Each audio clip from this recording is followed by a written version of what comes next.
watching All 24 News World News Program, broadcasting to you live from the capital. Cheers to the headlines. With Maduro in a New York court, Vice President of Venezuela seeks balanced ties with the United States, and the UN Security Council condemns U.S. violation of Venezuela's sovereignty.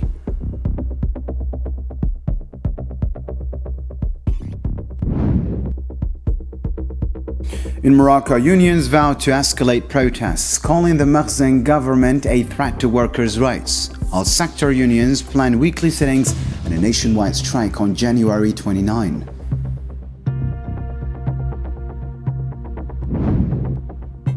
Also on news in Libya, High Council ends Elections Commission dispute, blames Parliament for blocking consensus. The UN welcomes mediation on constitutional court clash.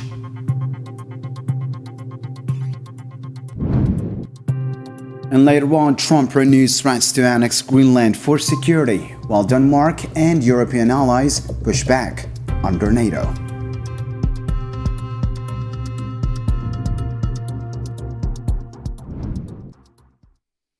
Venezuelan President Nicolas Maduro made his first court appearance in the United States on Monday since his arrest under heavy security at a federal courthouse in Manhattan.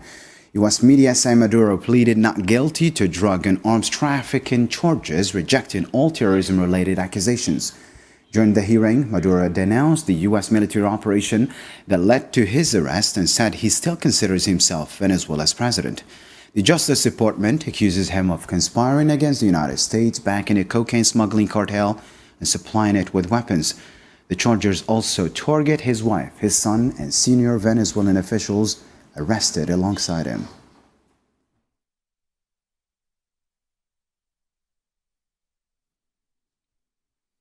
American media report the death toll from U.S. attacks on Venezuela has climbed to 80, including civilians. The strikes at the capital Caracas and several strategic sites across the country caused extensive damage to civilian and military infrastructure.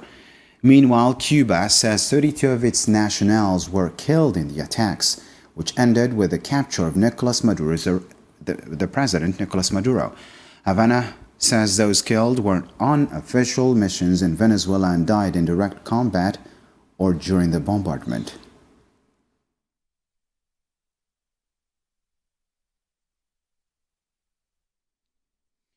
Venezuelan Vice President Delcy Rodriguez says Caracas wants a balanced and respectful relation with the United States. In a message posted on Instagram, Rodriguez said Venezuela seeks a future free from external threats, grounded in mutual respect and international cooperation, calling this a top national priority.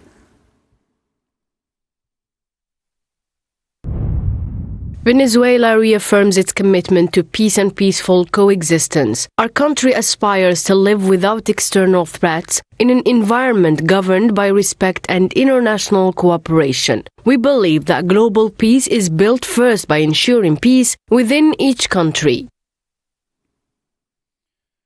Meanwhile, the Venezuelan vice president called on the U.S. government to cooperate within an approach based on a shared development aimed at promoting coexistence within the framework of international law. We give priority to advancing balanced international relations based on mutual respect between the United States and Venezuela and between Venezuela and the rest of the countries in the region on the basis of sovereign equality and non-interference. These principles guide our diplomacy with the rest of the world. For his part, U.S. President Donald Trump warned Venezuela's interim president Delcy Rodriguez that defiance could come at a far higher cost than Nicolas Maduro paid. In a Sunday statement, Trump said he would not tolerate disobedience and hinted at a possible second strike if Rodriguez fails to cooperate with Washington.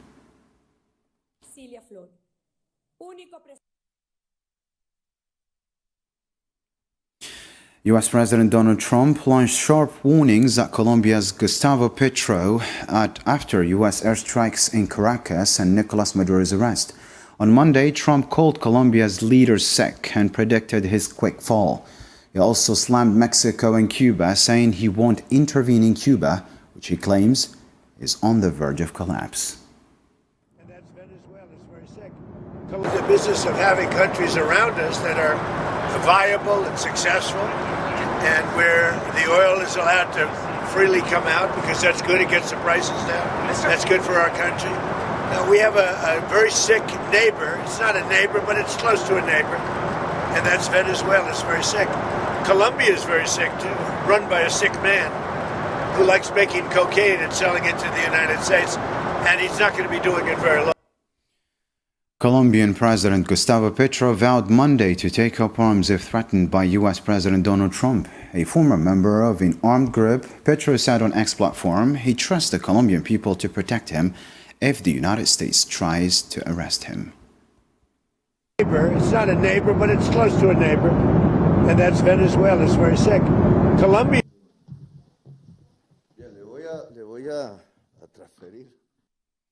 UN Secretary General Antonio Guterres on Monday urged respect for Venezuela's political sovereignty after Nicolas Maduro's arrest. Speaking through Under-Secretary General Rosemary DiCarlo at an Emergency Security Council meeting, he warned the situation could fuel regional instability and called for steps to prevent a more destructive crisis.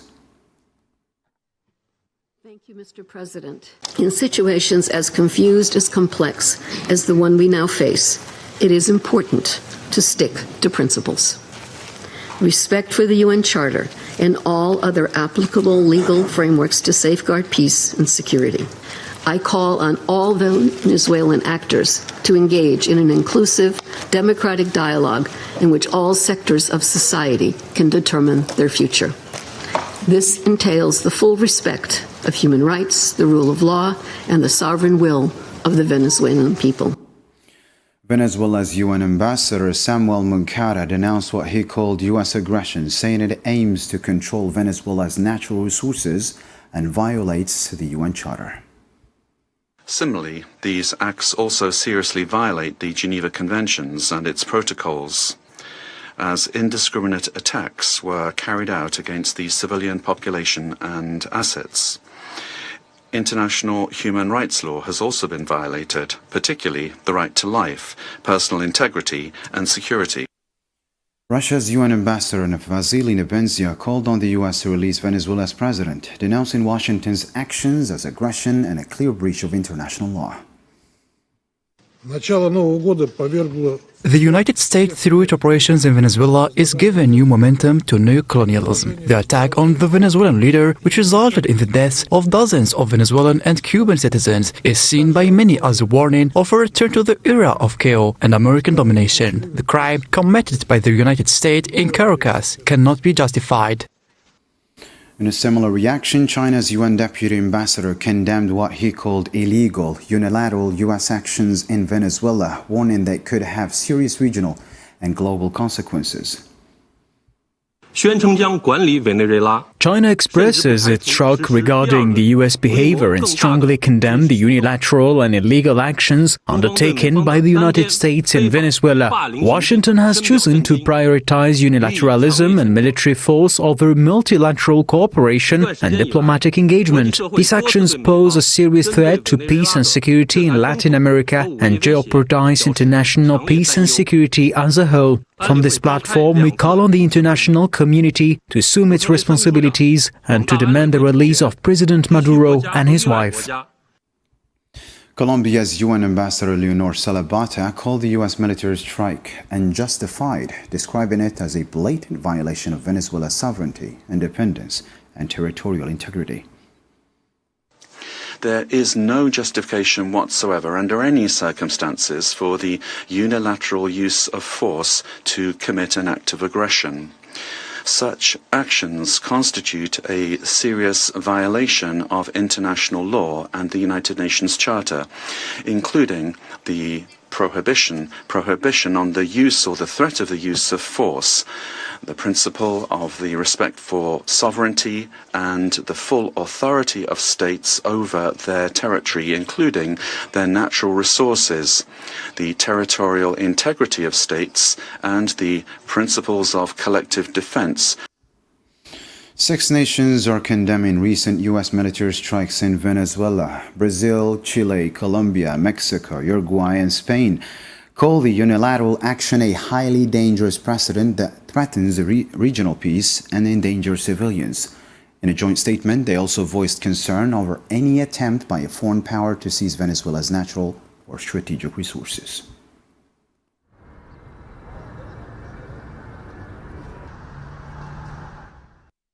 Mexican President Claudia Sheinbaum reaffirmed her opposition to the unilateral military action in Venezuela, saying such moves cannot guide international relations.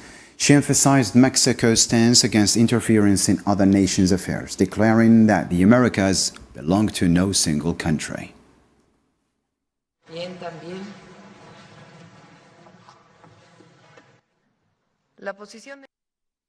In a similar note, Chinese President Xi Jinping condemned the U.S. arrest of Venezuela's President Nicolas Maduro and his wife, calling it a unilateral, arrogant act that undermines the international order. Speaking on Monday to Irish Prime Minister Michael Martin, Xi urged respect for nations' chosen development paths and adherence to international law and the UN Charter.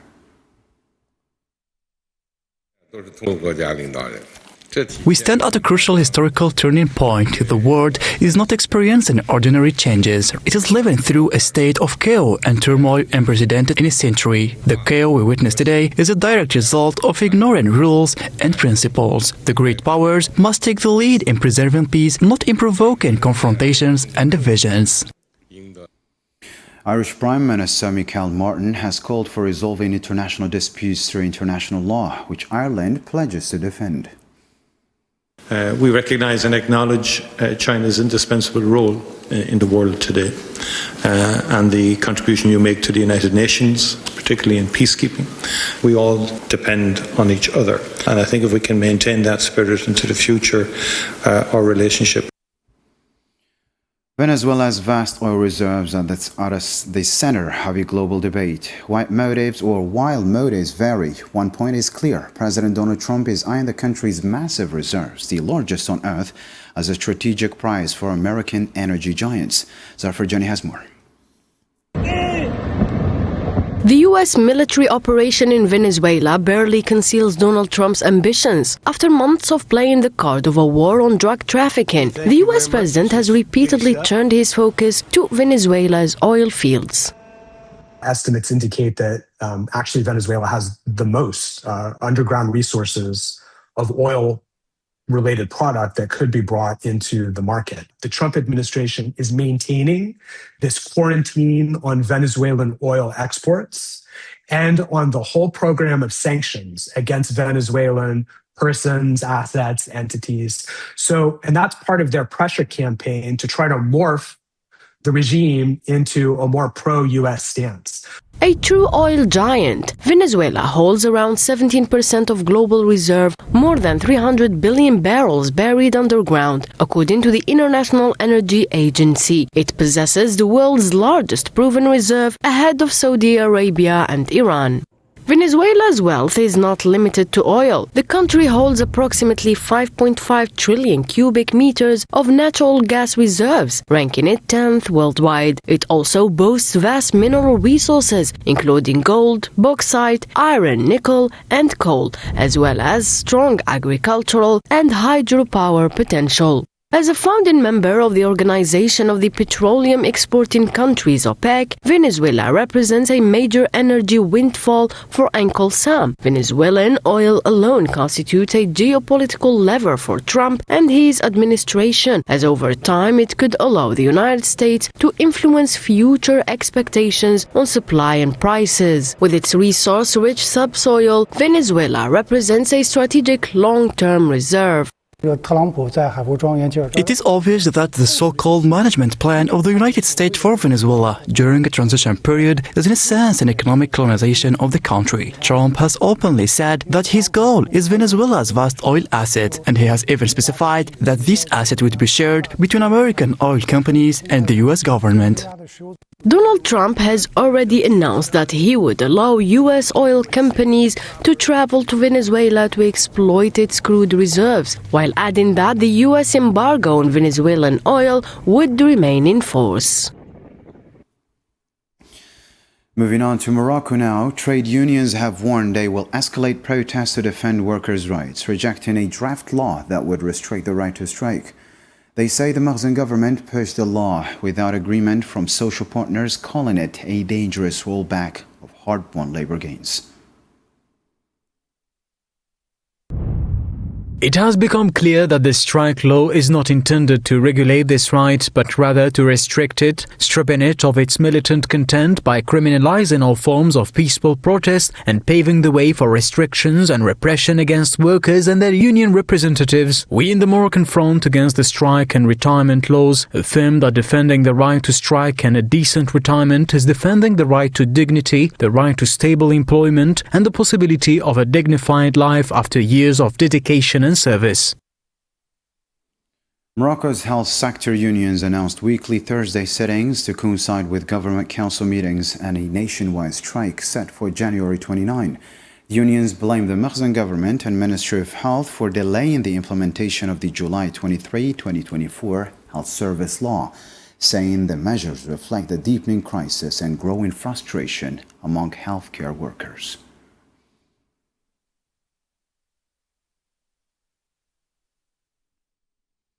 In Libya, High Council of State elected Salah al-Kmishi as head of the High National Elections Commission.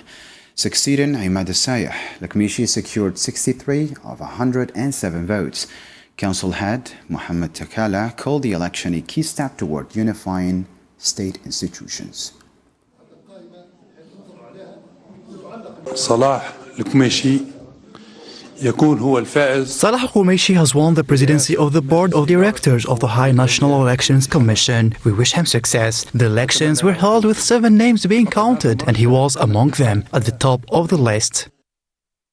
The High Council of State blamed the House of Representatives for taking unilateral steps to restructure the High National Elections Commission, calling it a breach of the Libyan political agreement. Council head Mohammed Takala said the moves undermine consensus in appointing key sovereign positions, including the Commission's leadership.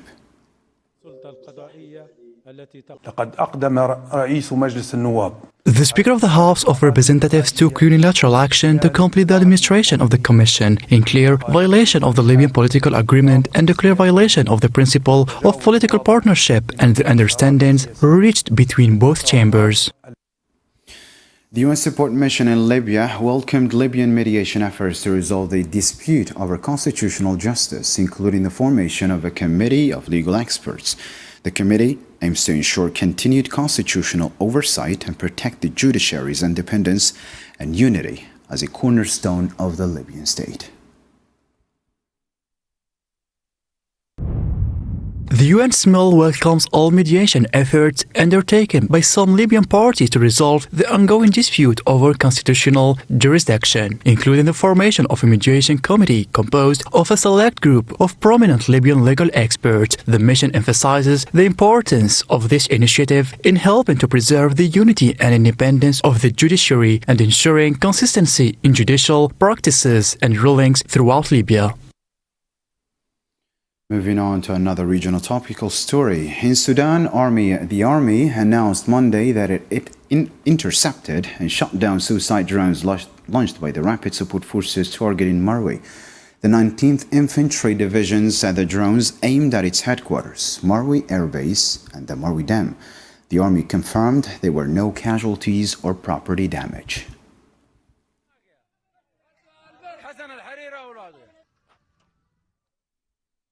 Still in Sudan, countless families were brutally displaced because of the ongoing violence. With no time to gather their belongings, they fled in panic, leaving behind everything. Today, they recount a long, exhausting journey into exile, filled with fear and danger. Karim Mustafawi has more details. In Sudan, nearly 3 years of conflict continue to devastate civilians, forcing thousands from their homes and leaving entire families struggling to survive in harsh and remote conditions. When the Rapid Support Forces arrived and expelled us from our homes, they did not even give us time to get dressed. Our children fled barefoot, and they told us that these houses were no longer ours. They ordered my son to take part in military marches and told him to carry out executions. Many displaced Sudanese face long tiring journeys of days or even weeks, contending with scarce food, water and basic shelter. Yet it is the children, most vulnerable of all, who often bear the heaviest toll of exhaustion. We traveled for 15 days because our vehicle kept breaking down each time. It took us about 3 days to repair it and resume our journey. During our escape, there was no water, no food, and no shops. We searched for water in the forest and found only a pond used by livestock and herders, so we drank from it. Our journey lasted 14 days, and we are extremely exhausted. My feet hurt badly from working so much. Our children were walking barefoot. Displaced by the violence, these women represent thousands of Sudanese forced to flee the conflict. Their future depends entirely on humanitarian aid, which arrives in trickles. On the ground, the Rapid Support Forces now hold nearly all of Darfur's 5 states, while the National Army retains control over most of the remaining regions, including Khartoum. 6 Palestinians were killed and others injured in occupation attacks across Gaza Strip. 4 died when a bomb struck a tent sheltering displaced people in Al-Mawasi, west of Khan Yunis, while 2 more were killed when a damaged house collapsed in Al-Maghazi camp.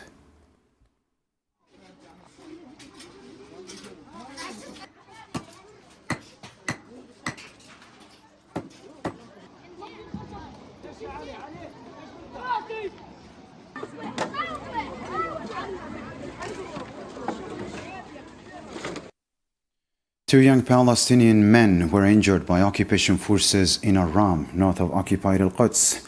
The Palestinian Red Crescent said the 30 and 34-year-olds were shot with live ammunition while trying to cross the segregation wall and were taken to a Ramallah hospital later on.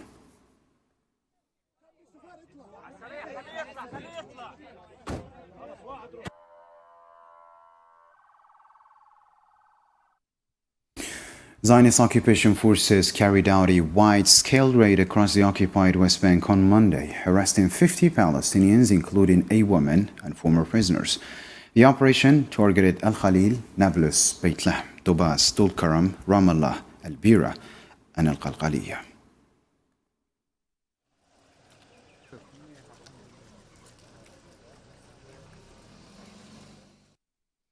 To another global news story, U.S. President Donald Trump reiterated that Greenland should be annexed by the United States, calling it a strategic national security issue. Speaking aboard Air Force One, he declined to explain how the United States would justify taking control of the Danish island. We need Greenland from a national security situation. It's so strategic. Right now, Greenland is covered with Russian and Chinese ships all over the place. We need Greenland from the standpoint of national security, and Denmark is not going to be able to do it, I can tell you. Donald Trump has revived his push to annex Greenland, calling it a national security necessity. Denmark firmly rejects the move, demanding the United States respect its sovereignty. European leaders, on the other hand, are raising concerns, warning that dispute threatens the rules-based international order. Yasin Rukti reports this time. International concern is mounting after US President Donald Trump renewed his call to annex Greenland, framing the Arctic island as a strategic necessity for American national security. Denmark reacted swiftly and firmly. Prime Minister Mette Frederiksen described the remarks as completely unacceptable, stressing that Washington has no right to claim control over any Danish territory. She underlined that the sovereignty of Denmark, Greenland and the Faroe Islands is non-negotiable. Firstly,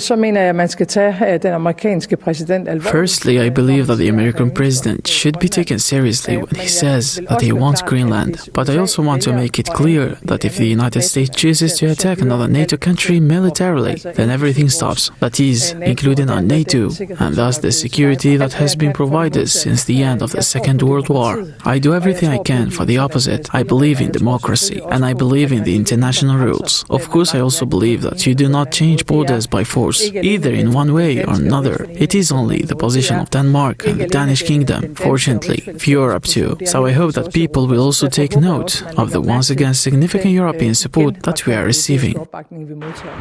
From Nuuk, Greenland's Prime Minister Fredrik Nielsen also rejected Trump's statements, calling on the US president to abandon what he described as delusions of annexation. Nielsen warned that international relations cannot be conducted through pressure, but through dialogue and mutual respect. The controversy quickly widened beyond the Arctic. The European Union reiterated its commitment to the principles of national sovereignty and territorial integrity, stressing that borders must remain inviolable, particularly when it comes to a member state. Greenland is an ally to the US and is also covered by the NATO alliance, and that is a big difference. So we therefore completely stand by Greenland, and in no ways do we see a possible comparison with what happened. Meanwhile, Germany signaled that the issue could reach NATO's agenda. Foreign Minister Johannes Wadefull said the alliance must also ensure Greenland's security, adding that any need to strengthen defenses should be discussed collectively within NATO. And as far as Greenland is concerned, I can only say that Greenland, like the Faroe Islands, is part of the Danish kingdom. And since Denmark is a member of NATO, Greenland will in principle also have to be defended by NATO. And if there are further requirements to strengthen defense efforts with regard to Greenland, then we will have to discuss this together within the framework of the alliance. As tensions rise, European leaders warn that Greenland risks becoming a new flashpoint, testing not only alliances, but the very rules governing the international order. It is time to catch up on more international news stories in the News in Brief with Sofian Kantouri.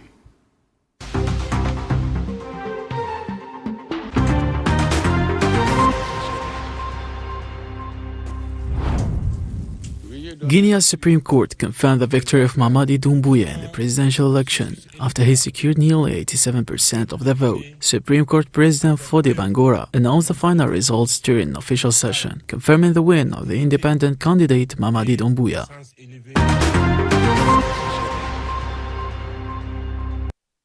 Ukrainian authorities announced that 2 people were killed in a Russian airstrike on the capital Kiev early Monday. Meanwhile, Russia's defense ministry said its forces had taken control of a new town in the Sumy region of eastern Ukraine. In a statement on Telegram, the ministry said units of the southern forces seized control of Hrabovsk after inflicting losses on Ukrainian troops in personnel and equipment.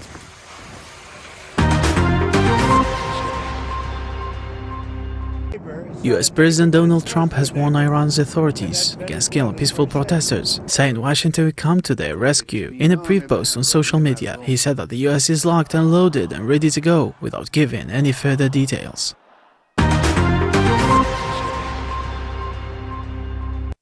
US-British ranking has placed Algeria as second-best global tourist destination for 2026. The ranking, prepared by US travel magazine Travel and the BBC, praised Algeria's outstanding historical landmarks, saying it offers a unique tourism experience that combines deep history and tranquility.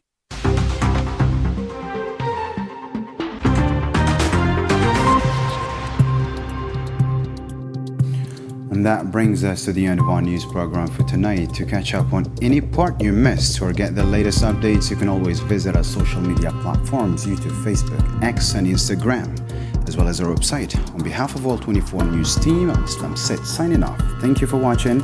You take care.